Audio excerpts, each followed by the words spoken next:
There are so many people just getting started. There's so few people that deeply understand these systems. More than ever, it's incumbent upon us as business leaders to really think deeply about things that haven't been working, to have the courage to sort of challenge the workflows that need to be disrupted, whether it's a KPI that needs to change, a team that needs to transform. Find the problems that are really, really, really hard in your department, and then think creatively about how AI can materially affect change in those problems.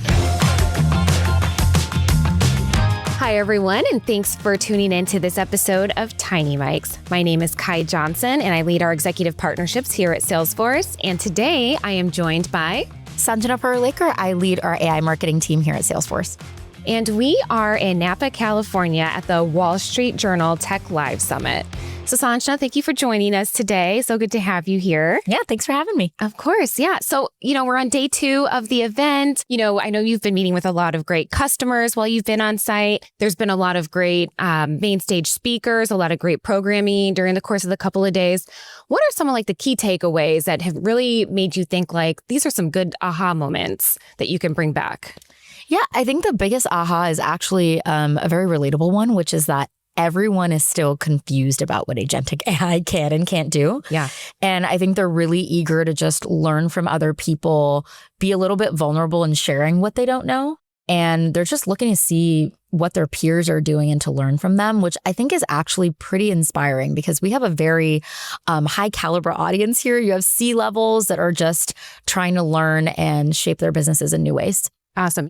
We just wrapped up your session, which was a masterclass on how do you build an AI agent and how do you get value from that. You joined a panel with the CIO of Indeed and also the CTO from OpenTable. And I think that there's still some people that are a little bit what's the difference between a chatbot versus an AI agent? How can you get more value? Tell us, what were some of the key messaging and takeaways that you got? Yeah, we started out just by defining what is an agent, because I think that with any new and cool technology, people think that they can use it for everything and that they should. Agentic AI, it's specifically meant for a job to be done. So think about all the jobs and things that you can't complete in a day, which I'm sure there's a lot. If you only had an AI agent that could be kind of an extension of you or an extension of your team, what would that agent do? What would their role be? What would the data that they need to do that role look like? Where would that data live? What do you want the agent to be able to do and act on? And so we really talked about the definition of an agent and some of the key use cases that we're seeing deliver a ton of value, both at Indeed, OpenTable, and some other examples of Agentforce customers. So it was really, I think, eye-opening for folks to see maybe I don't have an agentic AI use case. Maybe I should be thinking about it differently. What the folks from OpenTable and Indeed shared so clearly is that they're embracing a culture of experimentation because you don't necessarily know everything of what's coming with agentic AI, but you can't just wait for the technology to mature. You have to experiment. You have to go fast. Absolutely. Also, during the session, we heard a lot of great examples, customer use cases from OpenTable and Indeed. I'm actually curious to hear, because I think a lot of people learn a lot from how are folks actually using the product and how are they using the tool. So I'm curious, how is your team using Agentforce? Yeah, in a variety of ways. I think there's kind of the employee-facing agents that we all have access to at Salesforce. And then there's also how we use and improve the agents that are available externally. So internally, just on our phones, we all have access to a ton of Agentforce agents right there in Slack. The one that I really love is our wellness reimbursement agent. I recently asked if I could get reimbursed for a new Apple Watch. The answer is no, in case you're wondering. Dang. But it's great for, wellness and benefits. It's kind of hard to navigate. Yeah. And so it's really great to have an agent that can be there to answer your questions. It's also something that's regulated in terms of what you're beholden to based on different plans and what's available at Salesforce. And so I love using that agent. It's something that I use all the time. In terms of my team, our main uses of Agentforce have actually changed the way the team operates in a sense. So we have an agent on our website on salesforce.com. That agent is fed, so to speak, by marketing content. And so my website manager is constantly looking at the agent performance. When we launch new products, he will test the agent to make sure it can handle different types of questions. We look at all the different types of questions that our customers are are asking of the agent. So it's kind of turned some of my marketers and my website folks into agent managers, which is a pretty interesting thing that's just sort of happened organically. I mean, Agentforce kind of silently behind the scenes has changed the way that marketing operates at Salesforce. Yeah. And I know that the CIO from Indeed was, he mentioned a lot about how he encourages his team to test, pilot, et cetera. And I know obviously, we're in this era of everybody going out and testing AI and like really leveraging and using the product and the tool. For you and your team, when you get to a certain point of, oh my gosh, this is working, or should we greenlight this project? Maybe we should halt or stall this project. Like, how do you know at what point do you keep going with a certain project or do you exit? Yeah, I think it's just really important to continue measuring success and checking your own biases on what you think might be happening. Because it's easy to say, we're going to use an AI tool for this thing. It's going to be great. You get the budget for it. You roll it out. It's harder to say, oh no, that was a failure. Like, we need to do something different. I think just that courage to call out what's not working, to experiment, to track the metrics that you think are important at the outset, and then see how those metrics evolve over time. Any other project we would do, or like any employee that you would measure, right? You wouldn't hire a new person, then never ask them how they're doing or evaluate their performance. You would never do that. Right. It's the same thing with agents. So we just have to kind of stay honest with ourselves about these implementations. Love that. So, we obviously know that an AI agent is going to help with a lot of those repetitive tasks. And then what's really going to be left is opportunity for employees to really be focused on like that deep focus work and actually do the strategic parts of their jobs. So talk to us about what will the future state of your workday look like? Yeah, I think it's important, first and foremost, to acknowledge the fear that people have of agentic AI. Like any other technology, they think it's going to take away their jobs. They think it's going to totally disrupt everything. And the disruption is real, but I actually think it could be a good thing if we let it be. Because quite frankly, I mean, post-pandemic, we totally lost our minds when it came to the workday, right? We felt that it was normal to wake up as early as possible and just start working from our homes. And who's to say when the workday ends and when it bleeds into your evening? And so my hope for agentic AI is that it brings us back to equilibrium in terms of our work lives, that we can actually start to reject the notion that it's okay to be in meetings from 7 a.m. to 7 p.m. It's not okay. We can have jobs with, a proper work-life balance with time to actually think and do focused work versus swivel chairing across people and having meetings about meetings about meetings. And we can really reach our full potential if we let AI do all of that other kind of task, menial, heavy lifting. Love it. You recently said in an interview, you can either really lean into AI or be threatened to be left behind. Tell us or give us some advice on how can you advise folks on how to lean into AI? I mean, you can't get away from these changes in technology, but the thing you can control is learning about things, right? Learning about how these technologies work, thinking about the use cases that are going to be really, really impactful to your business. A lot of what came up on the panel today actually was, well, what if you have a mandate coming top down that you have to use AI? That's the wrong question. It's not, we should have a technology in search of a problem. Find the problems that are really, really, really hard in your department. And then think creatively about how AI can materially affect change in those problems. And sometimes it can be small. I mean, on my team, we spend a lot of time filling out RFPs in some way, shape, or form, whether it's for a customer, for an analyst report. And we have amassed an incredible amount of material on our own products. Agentic AI can help us fill out future RFPs. It sounds like the most boring use case in the world, but it's going to bring time back. It's going to help us. My people will be happier.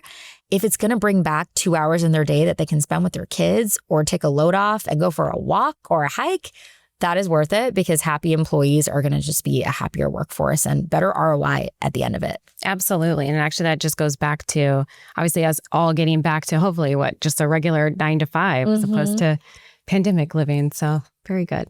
All right. So tell us about like some of the things that you've heard from customers that you've just been interacting with over the past couple of days. So I had a really interesting conversation with the CEO of Black Girls Code, who's here for the event as well. The conversation was actually not about technology. You would think that, Black Girls Code, they're thinking about like coding skills in specific. And it was actually about all of the surrounding skills that we need to bring to folks and how we need to teach people that coding things, vibe coding, like you can do things faster than ever before.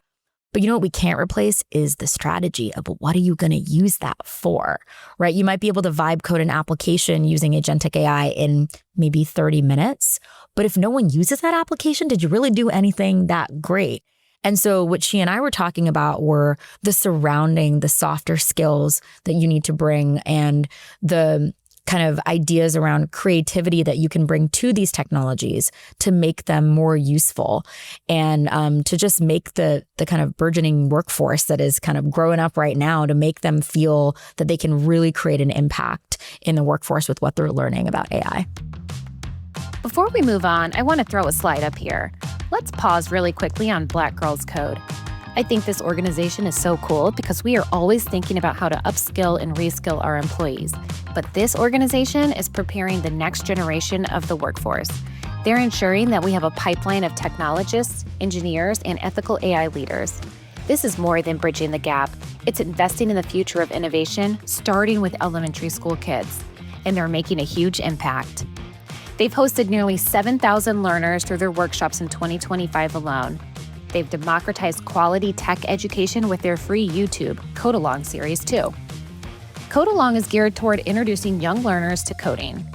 With this series, they've grown to more than 161,000 YouTube subscribers. They average 30,000 viewers per month. They were granted a YouTube Silver Creator Award. And the host of the series, Kalani Jules, just won the prestigious Young Artist Academy Award. I encourage you to check them out. Head to their website to find out more. So tell us, what is a surprising way that you are actually using AI in your personal life? Okay, this is going to sound weird. And it's not agentic. Yeah. But I will send myself voice notes in Slack. I will send myself a voice note. The great thing about voice notes in Slack is that they're fully transcribed automatically. If I'm walking to work, I'm walking to the gym, and I'm like, oh my God, like I just have all these ideas or all of these things I have to do, I will just start a Slack conversation with myself. Oh. I will record a voice note. It's fully transcribed. And then I will kind of turn it into action items using the Slack bot. So I'm like fully doing that in Slack. It is really, really, really helpful for me. It's just like a little hack. Actually, our head of product for Agentforce taught it to me, so I can't take it that much credit. Yeah, I mean, hello productivity, right? Yeah, it's amazing. It's amazing. Yes, that is an incredible way to multitask. Okay, so what's been keeping you up at night? Oh my God, what keeps me up at night is what's the next new thing that's going to change and totally make all of this irrelevant. I mean, Agentic AI kind of came out of nowhere and changed every business. And that's just the nature of technology, isn't it? So it's not that it keeps me up at night, but it definitely stresses me out when I think too hard on it. So I have to just look at what's ahead of us, the impact we can make. Oh my gosh. Well, we definitely don't want you stressed. So I know we've got a big job here, but yes. Okay. So give us your famous last words of advice. How are you advising folks that are on their AI journey? Like, what are you telling folks? I have some advice. I don't know if it's famous, but the advice that I would give is that it feels like the world has moved on without you if you don't know everything about Agentic AI. And it's just not true. There are so many people just getting started. There's so few people that deeply understand these systems. And I think more than ever, it's incumbent upon us as business leaders to really think deeply about things that haven't been working, to have the courage to sort of challenge the workflows that need to be disrupted and to use that business language, whether it's a KPI that needs to change or a team that needs to transform, and to think about Agentic AI as an accelerator to get to your business goals versus something that we should be afraid of. I've got one more thing before we close out. I want all of you to go and check out this new study of over 150 CEOs from the US and Canada. We commissioned this from IDC, and it's called The Voice of the CEO on Digital Labor. It's no surprise that most top execs say digital labor will have a greater impact on their business than the internet and cloud computing. But what is surprising is that CEOs are building new roles in the workforce rather than simply eliminating workers. CEOs expect nearly 80% of employees to be augmented by AI agents and work alongside them, either by having their existing roles supported or by being reassigned to new teams. I strongly encourage you to read the full report to find out more about where we're heading straight from the mouth of the CEO. Use the QR code to get the full report. Thanks so much for joining us today.